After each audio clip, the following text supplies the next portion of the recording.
আজকের দিনটা চায়ের সঙ্গেই শুরু করলাম। Hello everyone, good morning. কেমন আছো সবাই? আশা করছি সবাই ভালো আছো, সুস্থ আছো। আমরাও বেশ ভালো আছি। আজ আমার আরও একটি নতুন ব্লগে সকলকে অনেক স্বাগত জানাই। আশা করছি আমার আজকের ব্লগটি সকলের ভালো লাগবে। ঘড়িতে টাইম এখন ওই সকাল 7টা মতো বাজে। এখন থেকে আমার ভিডিওটি আমি শুরু করছি। ঘুম থেকে উঠেছি সকাল 6টার দিকে। ওঠার পরে খাবার তৈরি করে দিলাম চন্দনকে। তারপরে আশি টুকিটাকি কাজকর্ম তো থাকে, প্রতিদিনই থাকে, আজকেও ছিল। সেগুলো সব কিছু করলাম। তারপরে 1 কাপ চা খেলাম। তারপরে চলে আসলাম পড়াতে। কদিন ধরে তো রথের মেলা হলো, পাশে গান বাজনা মাইক সব কিছুই হলো। ছুটিও দিয়েছিলাম টিউশনি। এখন দেখছি কিছু কিছু ভুলেও গেছে। আসল কথা কি বলো তো, বাচ্চারা তো পাশে মেলা থাকলে বই পড়তে আর ইচ্ছে করে তাদের। এখন ওদেরকে দুবেলাই টিউশনি পড়াচ্ছি জানো তো। সকালেও পড়িয়ে দিচ্ছি, আবার দুপুরবেলাও পড়িয়ে দিচ্ছি। স্কুল ছুটি দিলে তারপরেই পড়তে আসে। আবার ওদেরকে একটু খেলার টাইমও দিতে হয়। আগে দুবেলা পড়াতাম না, আগে একবেলাই পড়াতাম, সকালবেলা। কখনো কখনো রাতের বেলাও পড়িয়ে দিতাম, তবে এখন দুবেলাই পড়িয়ে দিচ্ছি। পরের মাস থেকে টিউশনি পড়াবো না ভাবছি। তো দেখি এখন কতদূর কি হয়।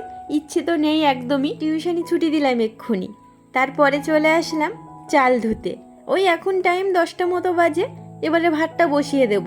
আর ওদিকে সকালবেলা মাছ বের করে রেখেছিলাম, দেখছি মাছ একদম গলে গেছে।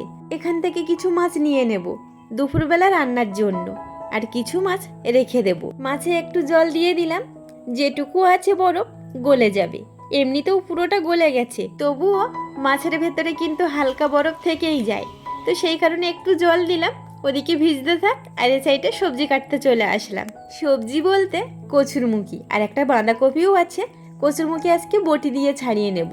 প্রায় সময় যখনই খাই তখনই সেদ্ধ করে খাই জানো তো। কচুরমুখী যদি একটু রসিয়ে কষিয়ে রান্না করা যায় তবে বেশ ভালো লাগে খেতে। তো আজকে সেই জন্য বটিতেই ছাড়িয়ে নিচ্ছি। সেদ্ধ তরকারি অত ভালো লাগে না খেতে, তো ছাড়িয়ে নিচ্ছি। আর এই কচুরমুখী বাড়ি থেকে নিয়ে এসেছিলাম যখন হয়েছিল আগের বছরে, তখন নিয়ে এসেছিলাম। আমরা দুজন মানুষ খাই তো এখনও থেকে গেছে। খেতেও বেশ ভালো লাগে। মাছ দিয়ে ঝোল করলে কচুরমুখী মাখা, তবে আজকে খেলে আর থাকবে না। একটা তরকারির মতোই ছিল, সেগুলো আজকে রান্না করে নিলাম।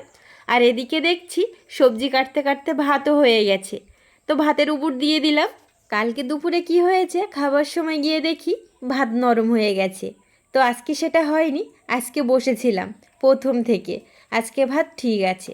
তো এদিকে ভাতের উপর দেওয়া হয়ে গেছে, কড়াই বসিয়ে দিলাম, একটু জল দিয়ে দিলাম। মাছে গরম জল দেব। অনেক সময় ভিজিয়ে রেখেছিলাম মাছটাকে।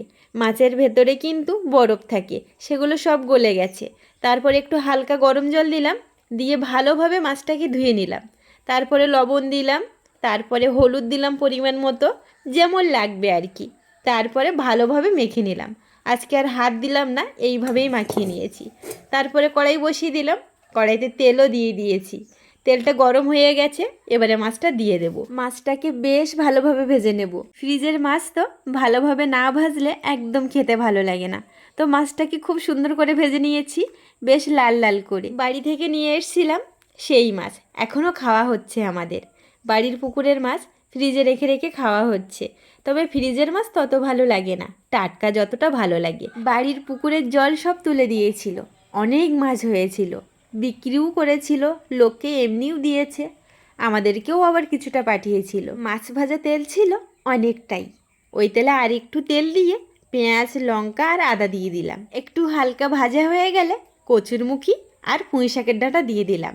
তারপর একটু লবণ দিলাম, একটু হলুদ দিলাম। একটু মশলার কালারটা চেঞ্জ হলে সামান্য জল দিলাম ভালোভাবে কষানোর জন্য। তারপরে কষিয়ে জল দিয়ে দিলাম। ঝোলটা যখন ফুটে গেল তারপরে মাছগুলো দিয়ে দিলাম। তারপর মাছের মশলা দিয়ে তরকারিটা নামিয়ে নিলাম।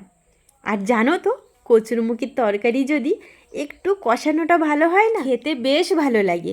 তারপর কড়াইটা ধুয়ে আবার বসিয়ে দিলাম, বাঁধাকপি দিয়ে দিয়েছি। আর এটা কিন্তু রাতের বেলার তরকারি, একটু থেকে গেছিলো। তার সঙ্গে আমি একটা ডিম ভেঙে দিলাম। এই ডিমটা অনেক দিন ধরেই আছে জানো তো।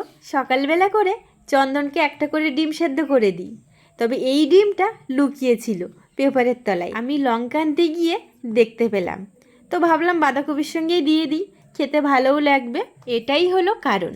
তো যাই হোক, ওদিকে রান্না হয়ে গেছে, রান্নার পর বাসন বেরিয়েছে অনেক, সব বাসন ধরে নিয়ে আসলাম পরিষ্কার করার জন্য। আর আজকে জানো তো ওয়েদারটা একদম ভালো না, সকালবেলা করে একটু একটু করে বৃষ্টি হচ্ছিল, অন্যদিকে তো শিলাবৃষ্টি হয়েছে, আমাদের দিকেও হতে পারে, তবে শিলাবৃষ্টি হবে কিনা বলতে পারছি না, এমনি বৃষ্টি তো হবেই, কারণ সকাল থেকে ওয়েদারটা একদমই ভালো না, সকাল থেকে টিপ টিপ করে বৃষ্টি পড়ছে। তো যাই হোক, থালা বাসন ধুয়ে স্নান করে খাওয়ার কাছে চলে আসলাম। বাঁধাকপি ডিম ভাজা, আর এদিকে আছে কচুরমুখী পুঁই শাকের ডাঁটা আর মাছের ঝোল, আর এটা মাছ গোলা, মাছ ভেজে রেখেছিলাম, সেই মাছটাকে পেঁয়াজ লঙ্কা তেল দিয়ে মেখে নিয়েছি, খেতেও বসে গেছি। এই যে বাঁধাকপি, এদিকে আছে মাছের তরকারি, তবে এসব আর কিচ্ছু লাগবে না, মাছ মাখা দিয়ে সব ভাত খাওয়া হয়ে যাবে। দারুণ লেগেছিল খেতে জানো তো। তো যাই হোক, খাওয়া দাওয়ার পরে আমি একটু ঘুমিয়েছিলাম, আর চন্দন কাজে চলে গেছিল, ঘুম থেকে এখনও উঠলাম, তারপর বাইরে চলে আসলাম। দুপুরবেলা জামা কাপড় মেলে দিয়েছিলাম, তবে একটুকু শুকায়নি, এখান থেকে নিয়ে গিয়ে বারান্দায় মেলে দেব। দুপুরবেলা একটু সামান্য বৃষ্টিও হয়েছিল, তখন ঘুমিয়ে পড়েছিলাম, যেটুকু শুকিয়েছিল সেটুকুও ভিজে গেছে।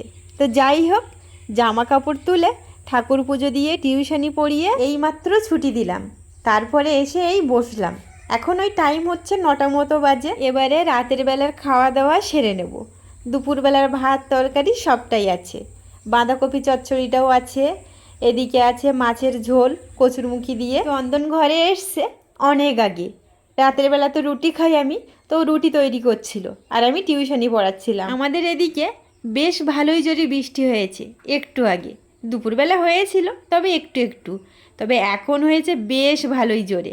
তো যাই হোক, এখন থেমে গেছে। তো চলো আমরা খাওয়া দাওয়া করে নিই, আর আমাদের সঙ্গে তোমরাও খাওয়া দাওয়া করে নাও।